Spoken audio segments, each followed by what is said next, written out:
उच्चारण की दृष्टि से बढ़िया है, ज्ञान आपका एवरेज है, व्याकरणिक बिंदु सूक्ष्म, थोड़ा-सा व्याकरणिक दृष्टि से आपको थोड़ा नहीं पता था, उस बार हमने बात की थी जो मैंने नोट किया हुआ है। जी। यस। आप छायावाद और प्रगतिवाद में से किसे बेहतर मानते हैं, रचनाओं की दृष्टि से, और क्यों? पूरा एक्सप्लेन करना है आपको ये, क्योंकि डिस्क्रिप्टिव टाइप भी क्वेश्चन आपसे पूछे जाएँगे। जी। छायावाद और प्रगतिवाद। सर मेरे विचार से सर दोनों ही जो युग है अपने-अपने स्तर पर और अपने-अपने वैचारिक रूप से दोनों का ही विशेष महत्व है। अपने युग दृष्टि से देखें तो छायावाद चूँकि पूरे वो स्वतंत्रता आंदोलन के समकालीन चलने वाली हिंदी साहित्य की एक युग धारा थी।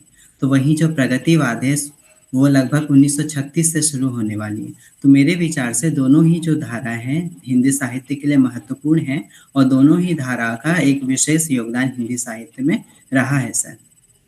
नहीं, आपको बेटर कुछ ना कुछ बताना है कि आप किस दृष्टि से किसको महत्वपूर्ण मानते हैं, ये बताना आपको, रचनाओं दृष्टि से या किसकी दृष्टि से। जी। तो आपको अपना ओपिनियन देना है, चाहे वो आपका ओपिनियन कुछ भी हो, पर आपको उसके पक्ष में तर्क प्रस्तुत करने होंगे। तो मुझे लगता है सर कि जो प्रगतिवाद युग के जो भी विचारधाराएँ थी, चाहे वो प्रगतिवादी विचारधाराएँ थी, तो उसका जो आधार था, वह छायावाद युग में निर्मित हो चुका था। विशेष रूप से जब हम स्वतंत्रता आंदोलन के दौरान जब हम देखते हैं तो चाहे प्रसाद जी हो, महादेवी वर्मा हो, निराला हो या पंत हो, सभी की कविताओं में हमें एक शक्ति काव्य की जो अवधारणा है, जो अपनी जो परतंत्रता है या फिर जो रूढ़ियाँ थी, उनको वो तोड़ने का उन्होंने अपने काव्य से किया है। निराला की शक्ति पूजा हो या फिर प्रसाद के बहुत सारे ऐसे जैसे कामायनी की भी पंक्तियाँ हैं, फिर हिमाद्रि तिंगु सिंह से प्रबुद्ध शुद्ध भारती है।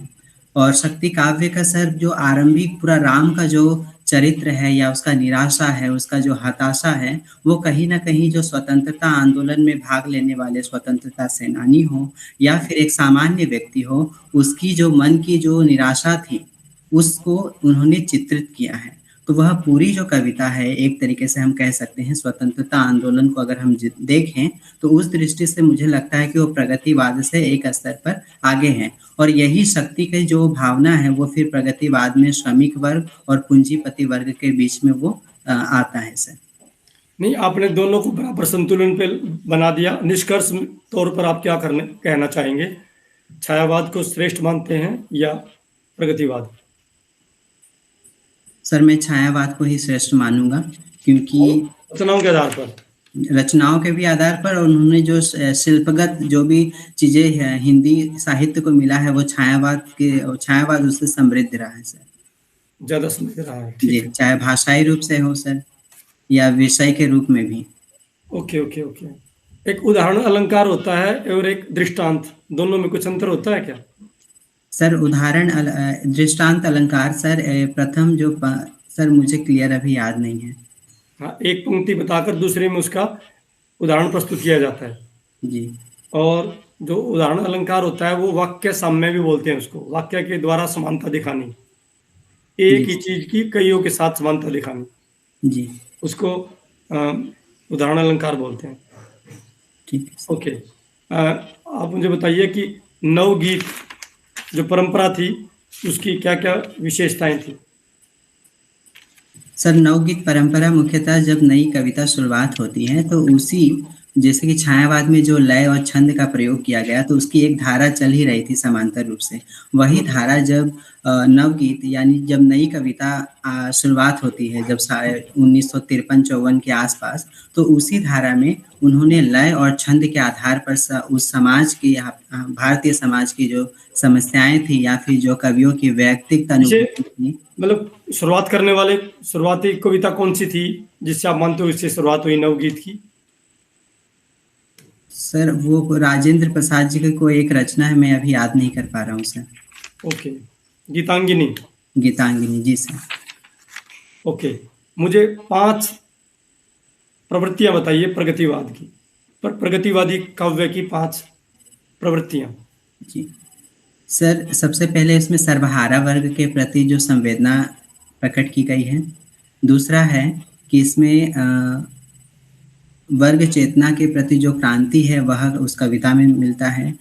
समाज के जो श्रमिक वर्ग हैं, किसान वर्ग है, उनका चित्रण किया गया है। प्रवीण जी, भाषा जी, प्रवीण जी एक मिनट, आप बिल्कुल दो बिंदु अपनापी बन जाते हैं इसमें प्रवृत्तियों के बारे में। एक तरफ आपने बोल दिया कि शोषितों के प्रति, है ना, जी संवेदना आपकी है इच्छा सर। संवेदना है, तो दूसरा बता देते शोषकों के प्रति घृणा। एक जी, पॉइंट से दो पॉइंट निकल सकते हैं ना, थोड़ा सा इस तरह से एक्सप्लेन किया कीजिए, साथ साथ दो बन जाएंगे। तो ठीक है। शोषितों के प्रति संवेदना, शोषकों के प्रति घृणा, दो पॉइंट तो मुझे लगता है कि आपके एक पॉइंट से निकल गए। जी, ठीक है, तीसरा बताइए। तीसरा सर उनका प्रकृति चित्रण है, वो भी मानव के अनुरूप हुआ है। और भाषा के लिहाज से देखा जाए तो यह सरल और सरल भाषा कह सकते हैं, क्योंकि उनका उद्देश्य था कि हमारी जो कविता है वो सामान्य वर्ग, जो अशिक्षित वर्ग, मजदूर वर्ग है, उन तक पहुंचा जा सके। और धर्म और ईश्वर के प्रति कैसा रवैया था इनका? धर्म और ईश्वर के प्रति सर उनका अनास्था। अनास्था था सर, एक तरीके से। हाँ, एक तरह और से यही अनास्था अनास्था प्रकट सर नई कविता में ज्यादा स्पष्ट दिखाई देती है। जी जी और जी। प्रगतिवाद की सर एक और विशेषता है कि उन्होंने ग्रामांचलों का वर्णन किया है। और सामाजिक जीवन का यथार्थ चित्रण, जी सर। नारी चित्रण, नारी का भी क्रांति की भावना। जी सर, नारी चित्रण का यहाँ पे कुछ अलग स्वरूप मिलता है सर। जैसे छायावाद युग में हम देखते हैं नारी का चित्रण, तो वहाँ एक प्रेयसी के रूप में है, पर यहाँ पे जो नारी है वो भी श्रमिक के रूप में आती है, चाहे वो तोड़ती पत्थर। हाँ, तोड़ती पत्थर कविता हो बिल्कुल या फिर केदारनाथ अग्रवाल की वीरांगना हो, जहाँ पे बिल्कुल। वो कवि कहता है कि मैंने उसे लोहा देखा, लोहा जैसा गलते देखा, तपते देखा। वो वेरी गुड, जी, बहुत बढ़िया।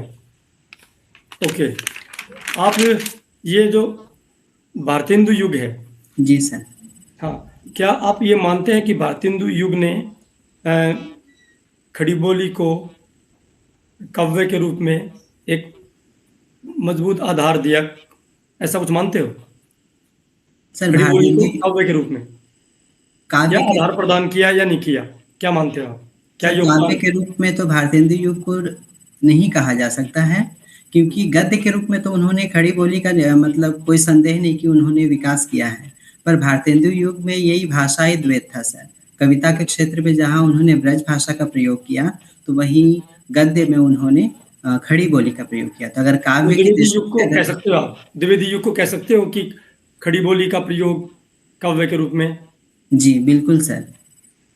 तो द्विवेदी युग की देन है, जी काव्य भी खड़ी बोली में रचा गया। जी और तो भारतेंदु का क्या योगदान है हिंदी साहित्य के इतिहास में?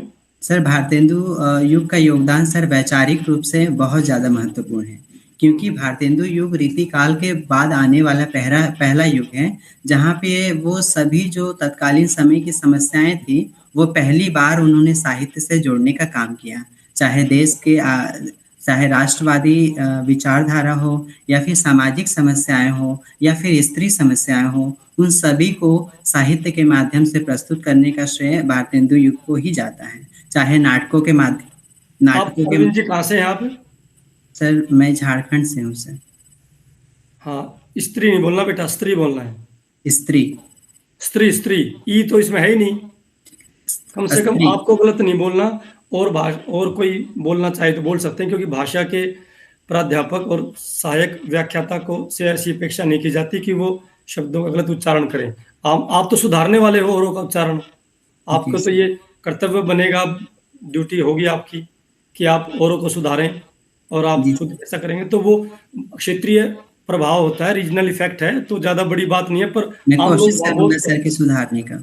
हाँ, तो स्त्री बोलना इसमें जब ई है ही नहीं पहले, तो क्यों लगा दिया आपने? क्योंकि एक तरफ तो आप बताते हो कि हिंदी भाषा की जो लिपि है वैज्ञानिक है, क्योंकि उसमें जैसा लिखा है वैसा बोलते हैं, जैसा बोलते हैं वैसा लिखते हैं। जी सर। उसमें कोई साइलेंट का कंसेप्ट भी नहीं रहता। जी हर एक वर्ण, हर एक ध्वनि के लिए एक अलग वर्ण है, या हर एक वर्ण की अलग ध्वनि है। जी सर। ध्वनि है, तो ऐसे आपको ध्यान रखना है। स्त्री बोलिए एक बार, स्त्री। फिर स्त्री बोल, स्त्री स्त्री स बोलना, स। स्त्री। हाँ, गुड। स्त्री। हाँ हाँ, ठीक है। स्त्री। अब आप मुझे बताओ कि ये जयद्रथ वध साकेत भारत भारती किसके किसका साहित्य पढ़ रहा हूँ बोला मैंने? मैथिली शरण गुप्त जी का है सर। हाँ, तो साकेत के जो प्रसिद्धि का आधार क्या है, क्यों इसको इतना आज भी याद किया जाता है? और भारत भारती भी उतना ही? जी सर। दोनों के बारे में बताइए। सर सबसे पहले मैं भारत भारती की बात करता हूँ। तो एक तरीके से मैथिली शरण गुप्त जी ने इस रचना के द्वारा एक पुनर्जागरण या फिर जो नवजागरण की चेतना थी, उनको उन्होंने एक समाज में प्रस्तुत किया है। इसमें उन्होंने इतिहास, वर्तमान और भविष्य खंड के द्वारा भारत के जो भी गौरव गाथाएं थी और वर्तमान में उसकी क्या परिस्थितियां हो गई है, क्या-क्या मतलब उसमें जो एक समस्याएं आन पड़ी हैं, उन समस्याओं को उन्होंने एक तरीके से समाज को दिग्दर्शन कराने का काम किया कि समाज उसे देख सके, समझ सके कि हम क्या थे, क्या हो गए और भविष्य में क्या होने जा रहे हैं। तो इस पूरी जो बातचीत की केंद्र में उन्होंने भारत भारती लिखा है और हिंदी में यह पहली ऐसी रचना है जो इतने व्यापक फलक पर पूरे भारतवर्ष को एक तरीके से जो अंग्रेजी दास्ता है या फिर जो यस, वो इसको ये भी बताइए अरविंद जी कि ये खंड काव्य है, महाकाव्य है, प्रबंध काव्य, ये भी आपको शुरुआत में प्रस्तुत करना चाहिए था। जी क्या है भारत भारती? खंड काव्य सर। हाँ। साकेत क्या है? सर साकेत महाकाव्य है जिसमें 12 सर्ग हैं और यह जी ठीक है, ठीक है। जी। तो यह सर यद्यपि राम कथा पर आधारित है, पर यहाँ पर गुप्त जी का यह अभिप्राय नहीं था कि वो किसी स्वर्गीय जो अलौकिक वैचारिक हो उसको प्रस्तुत करे, बल्कि ये सामान्य मनुष्य का, राम का भी चित्रण यहाँ पे सामान्य मनुष्य के रूप में है। और इसकी सबसे महत्वपूर्ण बात है उर्मिला का वियोग प्रसंग। यह जो उर्मिला है वो एक तरीके से लोक लोक के पक्ष में उनकी जो विरह है वो प्रस्तुत होता है। वो ऐसा नहीं कि एक केवल विरहिणी नायिका बन जाती है, बल्कि उस विरह के भीतर वह समाज कल्याण का विचार उसमें आ जाता है सर। ओके। कम से कम 5 या 6 आप वो बताइए प्रवृत्तियां द्विवेदी युग की। जी। सबसे पहले सर इतिवृत्तात्मकता की ये वृत्ति। क्या होता है इतिवृत्तात्मकता? इतिवृत्तात्मकता का मतलब है कि सर उसमें वर्णन की प्रवृत्ति रहती है कि ऐसा ही हुआ था। उसकी जो वर्णन की शैली है सर कि वो बताने का एक तरीके से हम कह सकते हैं कथानक का बहुत ज़्यादा उसमें प्रभाव था। मतलब खंड काव्य महाकाव्य से अधिक? जी सर। ये इतिवृत्तात्मकता खंड जी काव्य महाकाव्य में से कुछ जुड़ा हुआ होता है क्या, या इससे बेहतर होता है इतिवृत्तात्मकता? सर वो वैचारिक वो गद्य में भी हम देख सकते हैं सर। वो हम्म केवल कविताओं की बात नहीं है, गद्य में भी हम देख सकते हैं कि उनकी जो गद्य चाहे निबंध हम पढ़े महावीर प्रसाद द्विवेदी जी का, तो उसमें भी बहुत ज़्यादा वर्णन की प्रवृत्ति मिलती है जिसको कम किया जा सकता था। ओके, चलो और बताइए, अन्य प्रवृत्तियां बताइए। दूसरी प्रवृत्ति है सर वो उन्होंने भाषा का परिष्कार किया, हम्म चाहे वो व्याकरणिक रूप से हो और विषय वस्तु रूप से भी उन्होंने एक तरीके से प्रवृत्तियां वहाँ पे बहुत ज़्यादा देखने को मिलती है। हाँ, तीसरी जो प्रवृत्ति है सर इस युग की, वह है जो उपेक्षित स्त्रियों की एक तरीके से साहित्य में उपस्थिति का जो स्वर है वह बुलंद होता है इस युग में। और पहली बार यहाँ पे प्रवृत्ति कविताओं के संदर्भ में कहें तो भाषाई रूप से यह खड़ी बोली को अपनाने वाली एक विशेष काव्य धारा है सर। मैं कर हाँ जी। लेता हूँ सर अभी जी। हाँ ठीक है बेटा, फिर बाद में आपने अरविंद जी हाँ स्त्रियों जी। बोलना है। ठीक है। स्त्रियों। जी सर, स्त्रियों कोशिश स्त्रियों स्त्री करूँगा से सर। स्त्रियों बना है। जी, ठीक है। जी सर। ओके, बाकी सब ठीक था। इसमें राष्ट्रीय भावना, सामाजिक मुद्दे, नैतिकता, आदर्शवाद, ये भी प्रवृत्ति आप जोड़ सकते थे। काफी अच्छा बड़ा प्रश्न ये। जब भी आपसे प्रवृत्तियां पूछे जाए ना, तो जब तक इंटरव्यूअर आपको ना रोके तब तक बताते जाओ। 5-6 तो बतानी बतानी है आपको। जी और सर। फिर भी आपको ना रोके तो आप एक्सप्लेन कर दो उनको कि राष्ट्रीय भावना में ये है, सामाजिक समस्याओं के चित्रण में ये है, जैसे छुआछूत, बाल विवाह, जी सारी सर। प्रवृत्तियां बताते जाओ। ठीक है, बढ़िया। धन्यवाद सर। ठीक है सर। बहुत बढ़िया। Okay okay okay. ठीक है सर, मैं हाँ जी 5 अरविंद मिनट जी, के बाद। जी सर, नमस्ते सर। नमस्ते। अभी क्या करते हो आप? सर अभी मैं शोधरत हूँ सर। ओके। आप मेरे को ये बताइए, आपने हिंदी विषय को क्यों चुना असिस्टेंट प्रोफेसर बनने के लिए? जी। सर इसका एक मैं शुरुआती कारण मानता हूँ कि मैंने इंटर में विज्ञान ले लिया था और कारण केवल यह था कि मेरे मैट्रिक में अच्छे नंबर थे। पर विज्ञान पढ़ने के बाद मुझे कुछ भी रुचि बिल्कुल भी नहीं आई और मुझे यह था कि समाज से जुड़ा ऐसा कुछ पढूं जिसमें ठीक है, समाज आप के ये बताना जैसे अपने सब्जेक्ट हिंदी को जी। इंटरेस्टेड कैसे बनाओगे कि बच्चे इसमें ज़्यादा रुचि लें? सर सबसे पहले साहित्य है, तो साहित्य बहुत व्यापक फलक पे हम पढ़ा सकते हैं। तो इसका सबसे अच्छा बेहतर उदाहरण ये हो सकता है कि हम बच्चों को उसके जीवन, जो सामान्य जीवन हम देखते हैं, उस जीवन से जोड़ के हम साहित्य को पढ़ा सकते हैं। दूसरा यह है कि साहित्य केवल एक विचार या एक दृष्टि से को पढ़ाने के अलावा भी बहुत सारी दृष्टियां हो सकती हैं। जैसे हम एक कविता पढ़ा रहे हैं, वो राम की शक्ति पूजा है, तो हो सकता है कि जो शिक्षक पढ़ा रहा है वो कोई एक विचार से पढ़ा रहा हो, पर जो विद्यार्थी है, हर विद्यार्थी वो अपने-अपने दृष्टिकोण, अपने-अपने वैचारिक पृष्ठभूमि से उसको ठीक है। देखने की एक आप स्वतंत्रता। ये बताइए मेरे को, हरियाणा की राजनीतिक संरचना किस तरह की है? सर एक एक रूप है सर, वो एक मंडलीय, एक थोड़ा आदमी। बताइए इसके बारे में, क्या है राजनीतिक अंग, कौन कौन से हैं यहाँ पे? सर यहाँ पे अ, हाँ, विधान बिल्कुल बिल्कुल ठीक बता रहे हो आप। जी, विधानमंडल। देखो, यहाँ पे राजनीतिक संरचना के बारे में अगर क्वेश्चन आता है तो आप ये बताइए कि भाई यहाँ पे एक तो हमारे राज्यपाल है, ठीक है, एक मुख्यमंत्री के मुख्यमंत्री है नेतृत्व सर। वाली मंत्रिपरिषद है, हम्म। ठीक है, और एक एकल सदनीय एकल सदनीय विधानसभा है, विधानसभा का स्वरूप है ठीक सर। है। तो जी। आप ये बता सकते हो, ठीक है। जी सर। और हमारे यहाँ पे जैसे प्रशासनिक संरचना के बारे में अगर आपसे पूछ लिया जाए, प्रशासनिक ढांचे के बारे में, तो फिर क्या बताओगे आप?